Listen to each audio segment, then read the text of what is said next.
Hey guys, and welcome back to my review of the second episode of the 6th season of the 100. Now there are two things I want to mention here before I get started with my review, my thoughts and theories based on the second episode of the season, which are number 1, the fact that the series has been renewed for season 7, totally forgot to mention that on last week's video. Now that basically means that we've got to have no worries about, the possibility of renewal, which is basically not something that we usually worry about when it comes to the CW. I mean, they renew everything that's got an actor, a director, and a camera to its name, so we didn't have to worry about this all that much, but just thought I'd mention it in case you didn't know. But there's also number 2 gonna be traveling on business next week, so I'm not gonna be uploading a review for episode 3. But nonetheless, let's dig into the second episode of the season, talk breakdown, talk review, talk the top moments, the most interesting moments of this episode, and most importantly, talk the ending of this episode, because it kind of gives us a hint at what we're looking at. So, the first big thing about this episode is it started by giving us flashbacks to 236 years earlier, and we're basically watching this new world. We're watching Sanctum and the first settlers on Sanctum. Now we get to meet the Lightborn family, the Lightborn being a very interesting name, especially that the focus is on them. We've got the first eclipse in the presence of these people, we've got the two suns eclipsing, we've got all the talk about, the eclipses back on Earth, kind of changing the behavior of creatures.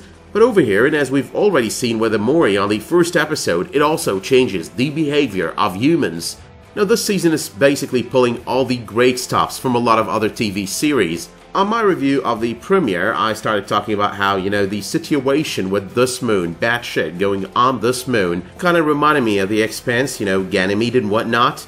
And on this episode, we get the Dharma Initiative vibe, Lightborn discussing the miraculous nature of the place. That's very Dharma Initiative, that's very John Locke from Lost. The soundtrack as well, it did have this very Lost-like feel to it, when he was talking all about the miraculous nature of this moon. But regardless of all of that, they do get confirmed as the explorers of this new world and the first settlers when Josephine, Lightborn, ends up naming it Sanctum.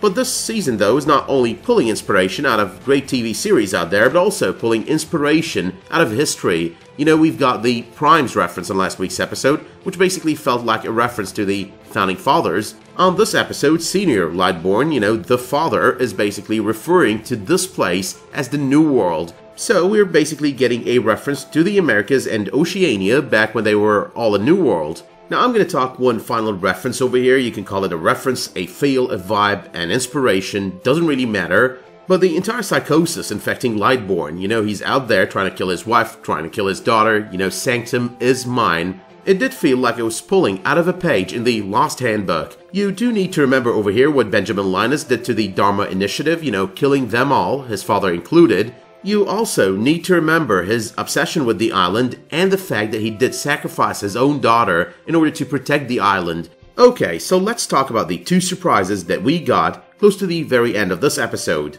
So there's the first surprise, Nightblood. That was quite the solid one. After all, it's not really a full-on reboot like I mentioned on my premiere review, because obviously there seems to be stories that are basically carried over out of book 1 and into book 2. Surprise number 2 is basically all about the fact that the kids over there are talking about going home. Now this talk at the end of the episode kind of explains why they were trying to hijack that ship. It also eliminates the overall cult theory, so it's possibly a little bit of a cult between a group of people, but not everyone. And it also kind of presents us with the dictatorship theory. So Russell, whom we're gonna meet probably on the upcoming episode, is basically all about a dictator. On the outside, Russell is going to be a nice guy, this place is going to be, heavenly, but nonetheless, on the inside, there's a lot brewing. A lot of people want to leave, a lot of people want to go home, and this guy seems to be ruling them with an iron fist. Pretty smart in doing that, but nonetheless, it's most probably a hidden iron fist. Alright though, let's break these down.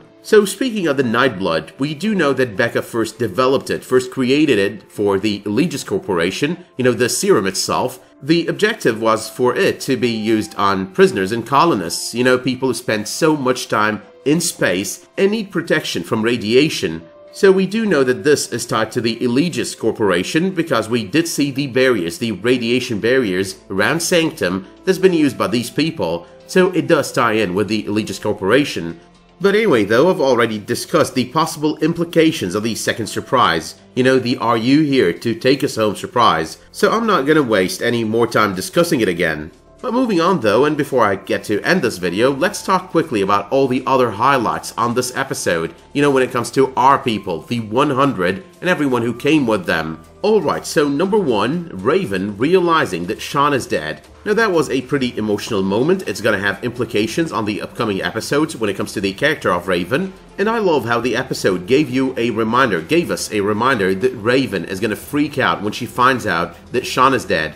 That was when Daviiz mentioned him, you know, in her conversation with Raven, talking about his softness. That is the kind of kindness that would get this guy killed, is what it felt like she was saying. But number 2 though, that Sanctumite woman, the woman that they go with to the ground, you know, the woman they don't kill, the mother, she is basically not one of the bad guys from what it seems. She's just lost someone she cares about, yet she reacts pretty well when it comes to, you know, the death of Sean, the noticing of the grave of Sean.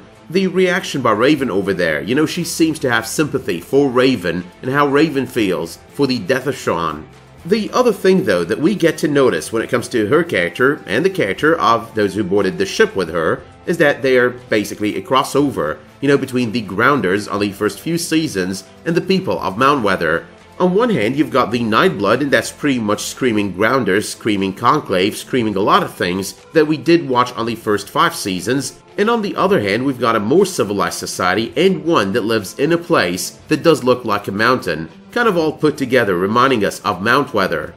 Number 3, all the colors in town, you know, the way the town looks, does kind of remind you of Once Upon a Time, you know, the ABC series. Not sure that's relevant, but it just felt that way. Possibly because the guy who portrayed Mr. Lightborn at the beginning of the episode is also the guy who portrayed Robin Hood on ABC's Once Upon a Time. But number 3, Octavia playing the hero role for a moment because she loves her brother. Her brother is holding a grudge against her. Everyone is pretty much holding a grudge against her, by the way.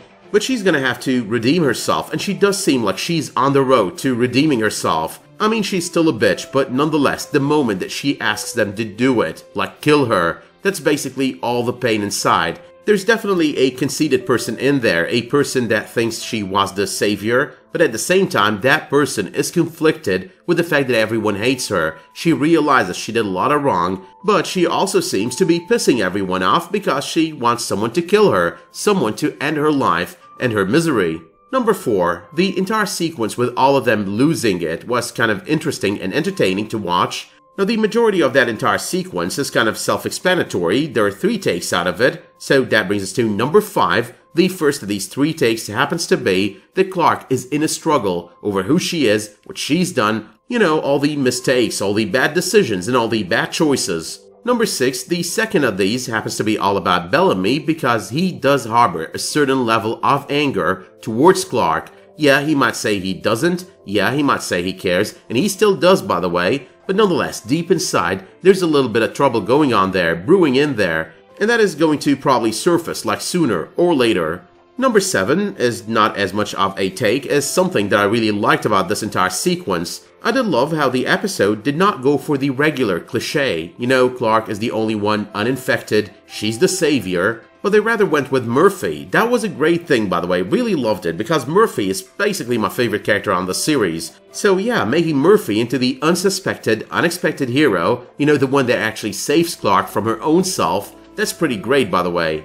But number 8 though, they did go for other cliches because at some point, almost all of them were untied. Number 9, by the end of this episode, a lot of people have been awakened on board of the ship, including Gaia, for example. Number 10, a few of those people on the ship do make it to Earth, including Octavia and Gaia.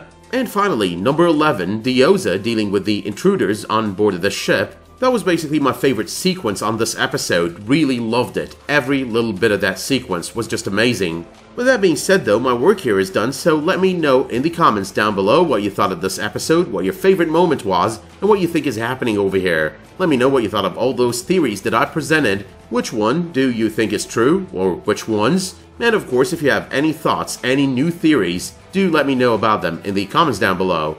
You can also let me know if you did like this video by dropping it a much appreciated like, subscribing to this channel, and make sure while you're at it to enable notifications in order to get updated when I post a new video, publish a new community post, or start a new live stream. But until the next time that you tune in for another one of my videos, the 100 or otherwise, thank you so much for tuning into this one, and have a great day.